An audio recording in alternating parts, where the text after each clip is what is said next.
महाशिवरात्रि से पहले एक चीज अपने घर पर लाकर रख लो। कैसी भी दुख, तकलीफ, दरिद्रता, रोग, दोष, संकट, शारीरिक, आर्थिक, मानसिक परेशानियां चल रही हैं तो उन सभी का निदान होगा। वीडियो में जानेंगे कौन सी वह वस्तु है जिसका आपको प्रयोग करना है, और साथ ही 2025 की साल की सबसे बड़ी शिवरात्रि कब पड़ने जा रही है, 4 पहर की पूजा का क्या समय रहेगा, और संपूर्ण जानकारी इस वीडियो में है। अंत तक बने रहिएगा। जैसे कि आप जानते होंगे, फाल्गुन महीने की चतुर्दशी तिथि पर यह महाव्रत किया जाता है। हालांकि हर एक महीने मासिक शिवरात्रि आती है, परंतु फाल्गुन महीने की जो शिवरात्रि है उसमें माँ पार्वती और महादेव का विवाह हुआ था, और प्रत्येक शिव भक्त के लिए यह सबसे महापर्व के रूप में जाना जाता है। अगर आप सभी भी मासिक शिवरात्रि का व्रत उपवास अगर शुरू करना चाहते हैं तो इस दिन से करते हैं तो यह सबसे श्रेष्ठ दिन के रूप में माना जाता है।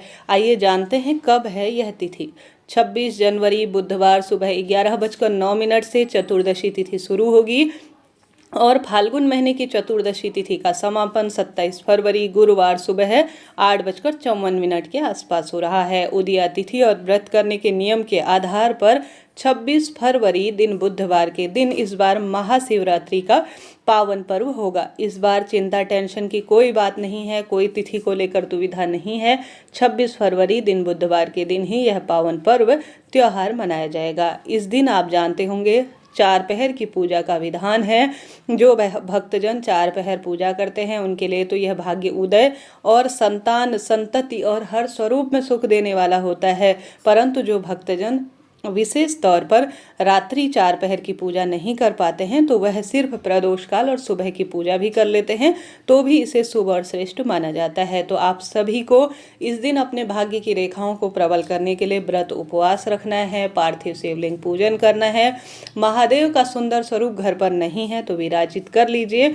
यह व्रत 26 फरवरी को रखा जाएगा। इस दिन प्रदोष काल का शुभ मुहूर्त, जिसे पूजा का सबसे अच्छा समय जाना जाता है, वह शाम को 5:40 से 7:10 के आसपास प्रदोष काल का समय रहेगा।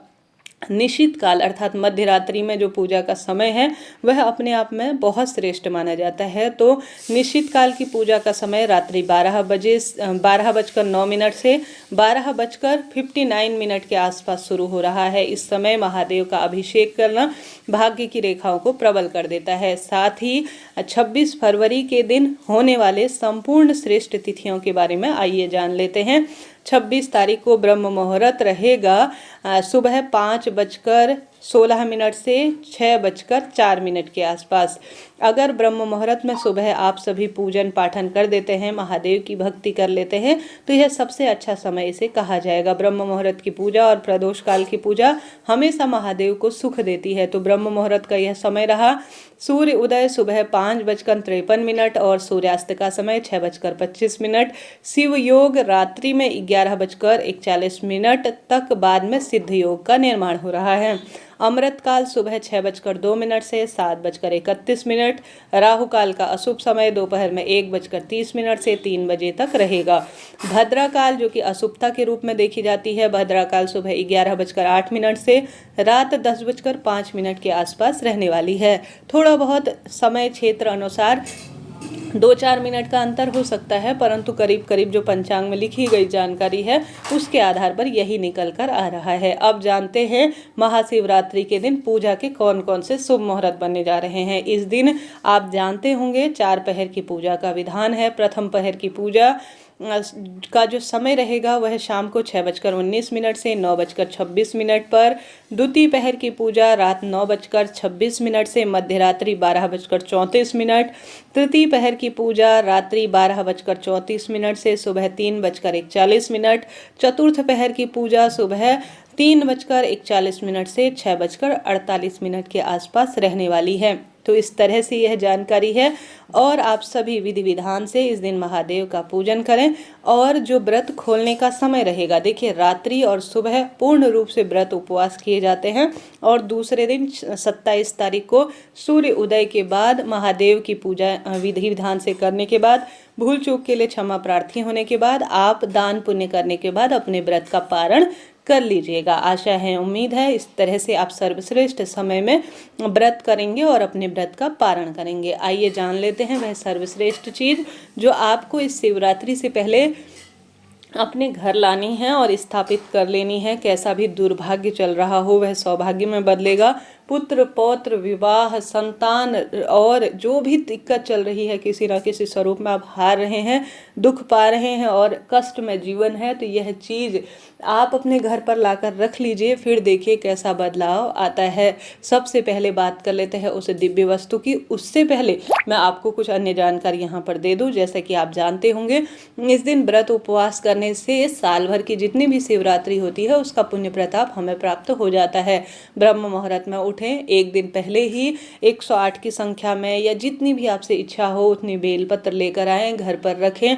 पार्थिव शिवलिंग पूजा का इस दिन अश्वमेध यज्ञ के समान फल बताया गया है। मिट्टी के शिवलिंग बनाकर माँ पार्वती के साथ विधि विधान से अपनी क्षमता शक्ति सामर्थ्य अनुसार पुत्र प्राप्ति की इच्छा है तो करें, विवाह की इच्छा है तो करें। तो कुल मिलाकर आप गणना नहीं कर सकते इस दिन कितना पुण्य प्रताप मिलता है। इस दिन श्री शिवाय नमस्तुभ्यम महामंत्र की माला का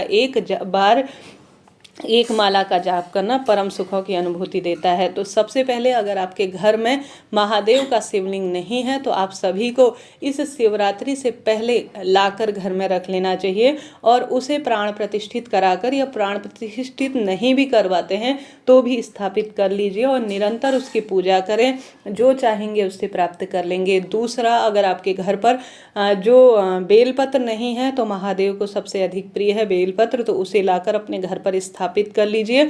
लगाने के बाद उसे अपने संतान की भांति पोषित करते हैं तो कैसी भी तकलीफ चल रही हो उसका निदान होता है, कष्ट संकट पीड़ा मिट जाती है। महादेव को प्रिय है त्रिशूल और रुद्राक्ष, यह चीज लाकर अपने घर पर रख लीजिए। कहा जाता है त्रिशूल और रुद्राक्ष जिस घर में होता है महादेव का स्वरूप उस घर में अपने आप ही वास करने लग जाता है। अब बात कर लेते हैं उस चमत्कारी वस्तु की जिसकी मैं आपसे बात कर रही थी। वह वस्तु है भस्म। अब यह भस्म कैसे बनाई जाती है? देखिए, बाजार में तो कई तरह की भस्म मिल जाती है, आप सब जानते होंगे, परंतु भस्म एक बेल फल की भस्म जो है मिलती है, आप जानते होंगे। तो यही बेल फल की भस्म आपको तैयार कर लेनी है। कहा जाता है मासिक शिवरात्रि हो, प्रदोष हो, सावन महीने हो या रोज अगर बेल फल की भस्म शिवलिंग पर समर्पित कर ली जाती है तो किसी भी दुर्भाग्य का सामना आप चुटकी में कर लेते हैं। महादेव की दिव्य शक्तियाँ प्राप्त होती हैं। आपने देखा होगा साधु संत जन सभी जो है भस्म धारण करते हैं, रोग दोष कष्ट संकट पीड़ा से मुक्ति के लिए महादेव से प्रार्थना करते हैं। तो आपको बेल का एक फल लेकर आना है, उस बेल फल के अंदर का गूदा आपको निकाल लेना है। धूप अब पक्की होने लगी है तो बेल फल को आपको छत में सुखा लेना है। सुखाने के बाद वह एक लकड़ी स्वरूप में प्राप्त हो जाता है। बेल फल को आपको अच्छी तरह से अग्नि में प्रज्वलित कर कर उसकी भस्म बना लेनी है। अच्छी तरह से आग में उसे जला लीजिए किसी कंडे इत्यादि की मदद से या लकड़ी इत्यादि की मदद से। फिर इसे किसी कपड़े से छान कर इसे भस्म बनाकर एक डब्बे में रख लीजिए।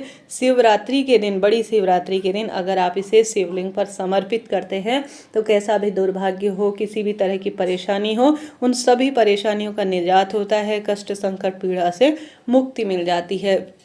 तो जो महादेव से जुड़ी हुई चीज़ें हैं उन्हें तो आप अपने घर पर लाए ही, साथ के साथ आप सभी महाशिवरात्रि से पहले इस दिव्य वस्तु को घर पर लाकर जरूर रख लीजिए। साथ ही माता गौरा के लिए इस दिन सुहाग सामग्री समर्पित करना, बेलपत्र की माला समर्पित करना, विधि विधान से महादेव की पूजा करना, बेर का भोग लगाना, गेहूं की बाली का भोग लगाना परम सुखों की अनुभूति देता है। तो पावन पवित्र श्रेष्ठ तिथि पर आप सभी को जितना संभव हो, जिस स्वरूप में आपसे संभव हो, जिस तरह से आपसे संभव हो, महादेव की भक्ति में अपना समय व्यतीत करें। दुर्भाग्य दूर होगा, सौभाग्य में वृद्धि होगी, कर्ज दुख दरिद्रता का अंत होगा और परिवार में बरकत होना शुरू हो जाएगी। तो इस महाशिवरात्रि से पहले आपको यह कार्य करना है। आशा है, उम्मीद है आप करेंगे। कोई प्रश्न हो कमेंट्स में पूछिएगा। आपका अपना चैनल है, सभी सवालों के जवाब प्राप्त करेंगे। कमेंट्स में हर हर शंभू नमामि शंभू लिखना ना भूलें।